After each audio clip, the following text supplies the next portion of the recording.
लासो फ्याफुल्ला नमस्ते। हामी चाहिँ अब दोलखाको कहाँ भीमसेन थानमा आइपुगेको छौँ होइन सम्धी? यो चाहिँ अब नेपालको सबैभन्दा उत्कृष्ट भीमसेन थान हो होइन सम्धी? यता हेर्नु सम्धी, यहाँ पसिना आयो भने के हुन्छ अरे?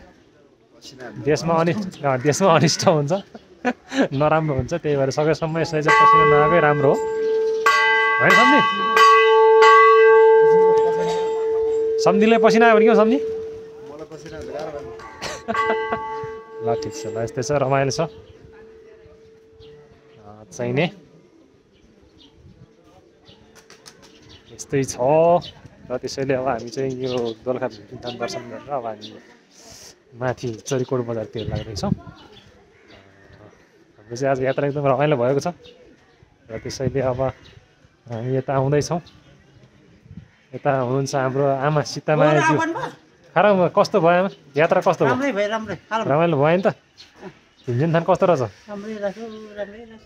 फाइदा छ नि त? ल ल ठिक छ, ल ठिकै छ। त्यसपछि अब हामी भित्रै छिर्दैछौँ। भित्र हुनुहुन्छ हाम्रो पिताश्री अष्टमानजी हुनुहुन्छ। अष्टमानज्यू कस्तो लाग्यो सर? एकदम राम्रो लाग्यो, रमाइलो लाग्यो नि त? धेरै राम्रो। मन्दिर पनि एकदम भगवान शक्तिशाली मन्दिर। ल ठिक छ, शक्तिशाली मन्दिरमा आएपछि सबैले राम्रै भयो होइन? बा पनि एकदम राम्रो भइरहेछ। कुसुम के छ? कुसुम खोइ कहाँ गयो कुसुम? ठिक छ होइन? ल ठिक छ, यति भएपछि अब हाम्रो कायदा भयो, यात्रा हाम्रो समाप्त भयो आजलाई। अब भोलिलाई हाम्रो यात्रा बाँकी छ। भोलि हामी पुनः हाम्रो यात्रा तय गर्नेछ। भोलि चाहिँ हामी अब कालिम्पोङतिर जानेछौँ। त्यहाँतिर गएर हामी तपाईँहरूलाई हाम्रो अपडेट दिनेछौँ। धन्यवाद, लासो।